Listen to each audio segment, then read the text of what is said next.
Hi guys, John with you again, and next update on the M1A2 V2 TUSK 2. Oh, that is some mouthful. I'm going to have to just call it the Abrams from now on. Well, it's the latest update on it anyway, okay? And we've started painting. Yay, that's always a good sign. Starting to get the wet stuff down. So, we'll start with the body of it first, I suppose. I gave everything a coat of NATO black. Okay, give it a nice, let's change it like that, there we go. Give everything a coat of NATO black. It's just my undercoat. You could call it a check coat as well. Check as in, just to sort of check that everything is nice, because you can't always tell when it's just in the bare plastic. Giving it a quick coat of paint, you can always tell if seams are going to show and things like that. So it's always handy to kind of give it a long coat of paint before that. I don't actually use primer. I don't see the need for it, to be quite honest with you. And I use NATO black as my go-to for my undercoat. And it's also handy as well for when you want to do the black and white technique. It's a good start for that. It'd be, say, the NATO black would be the black. So I'm doing the lower section first. What I'm going to do then is I'm going to get everything painted for the lower section, get that all done up, get it masked off, and then I can put on the side skirts. And once the side skirts are on, then I can kind of glue them into place and work away then with the rest of the vehicle and mask off the bottom section that I've already done. So I'm after giving that its first coat there. Well, its main coat, shall we say, of the yellow. Okay, the dark yellow. What I used was this. To me is XF88. Okay, XF88, which is the dark yellow too. It's a nice light colour, and you can always kind of darken it up and lighten it off even, darken it off by putting another bit of say the dark yellow 1, shall we say. Don't know what colour that is, I don't have a bottle of it at the moment, but you can always darken it off a bit anyway. Or you can lighten it up with a bit of buff. Just add a little bit of buff into it, and you get you can get lighter shades of it. If you want to use that, say, as the darker shade, you can get variations in the colour then by adding or sort of playing around with your colours. I did the same with the tracks as well, and all the wheels and things. Okay. Now I got to do the black on it now, as in the rubber black on the wheels. I did give them the dark yellow. Bit of dust. With the tracks then, what I did was I gave them a NATO black. Over the NATO black then I made up my my rusty track colour, right, which is a mixture of dark iron and hull red. I've used this time. I usually use a sort of any kind of brown in with the dark iron. This time I used a little bit of hull red, and I came up with a nice colour. I'm quite happy with that. Okay, so I give that all over, right, both sides, and on top of that, then with the rubber black, then on the rubber pads, we end up then with that. Right. Remember now, these have to be weathered and everything yet, right? Oh, so we're on to the inside now. I've started on the inside, and I've started then with the inside pads. Okay, I just a couple of the inside ones done. I have more to do, so I'm going to continue on with them now for the evening, and get these ones done and get the rubber black onto the wheels. And once I've them done, then what I can do is I can weather my tracks, weather my whole undersection, my undercarriage, okay, including the drive sprockets and all that kind of good stuff.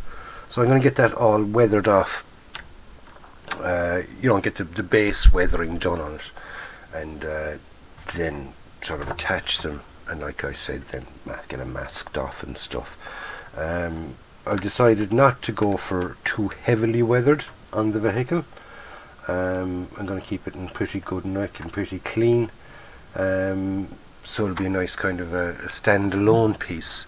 It's not going to be part of a diorama, so I don't really have to add sort of dust effects and mud effects and all that kind of stuff. I'm just going to go for pretty plain, pretty boring if you want to say, but I don't find it boring. Depends on what you actually want to use it for. If you want to use it as part of a diorama, obviously you're going to have to get dust and all mud, and it depends on your diorama, of course, whichever base kind of you're going to use, be it a muddy section, a muddy field, or a dry desert and things like that. You're going to have to weather it accordingly. So I'm just going for a kind of a general weathering. And with the tracks, like I said, what I've done is I've given them that far for the weathering I'm going to do, and then really would be just simple as this. It would be a black wash just to sort of fill in around the brown areas, just to kind of show up any little bits of detail that are in them, and then give them a dry brush of silver, and with the track pads then scuff them up a bit of nail file, give them an old scuffing off, and give that then a wash with a nice kind of a sandy coloured wash. And what I'm going to use for that is I'm going to use yellow ochre and white spirit, a little bit of a wash, make it down, not too yellow, give that a brush over it, and that will kind of go into any little scrapes and scratches then that are showing up on the tracks, and that'll be weathered enough. I'll be happy with that. That's if it works out, of course, obviously, but we'll have a look at it before I attach everything anyway, and we'll see what I've gotten done. So the next time you're going to see it, it'll be in a similar condition, as in not attached or anything like that, but I'll have all this area here weathered up a bit. Like I said, I'm not going for any mud or anything like that in there, but I will be going for a wash in there and a bit of dry brushing, just to show up the different areas, even though you're not really going to get to see them. But by weathering them anyway, anything that you can see, you will see that it's weathered, rather than attaching everything and then trying to weather. You won't get into certain areas, and if you pick it up and look at it, you will kind of see into areas, and you see that they're a bit sort of too clean and too fresh. So it's best to kind of, the undercarriage like that, it is better to weather it taking apart. So that's it, lads. Quick update, as usual. Just a quick kind of letting you know at what stage I'm at with this. These tracks, I'm really loving these tracks. I really am. I love the effect that they have, and like I said, it's pity it's not a kind of a World War II vehicle where you could have sort of your sag and all that, because it could be absolutely beautifully done with these Indilink tracks. That's the one great thing about Indilink tracks as opposed to rubber band tracks. On this vehicle, you get away with the rubber band tracks very easily, very easily, because you're not really going to get to see them, just only a small bit of them. But it is nice to go to the bother of doing all the individual links, and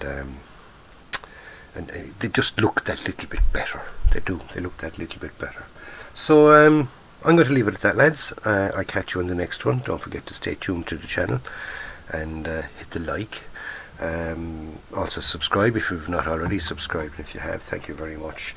And don't forget to hit the bell so you'll be notified as soon as I upload another video. Yes, so for the next one, make sure you hit the bell for all that. And please do give it the old thumbs up, or the thumbs down, that's up to you. But please do just give an indication that that you've watched the video, I suppose, more than anything else. Just give the old thumbs up, and I'll catch you on the next one. So in the meantime, be nice to everybody. That's the only way to be. Do unto others what you'd have done unto yourself, and that is. and if we were all lived like that, it would be a much happier place to live in. And stay safe out there, especially with this current pandemic going on. So be nice to one another, stay safe, wear all your PPE and all that kind of thing where appropriate, and I'll catch you on the next one. So in the meantime, go out and buy yourself a kit, build it, enjoy it, and have the best of fun for your little breaks, little hobby. Okay, so I'll catch you soon. Stay safe. Bye bye.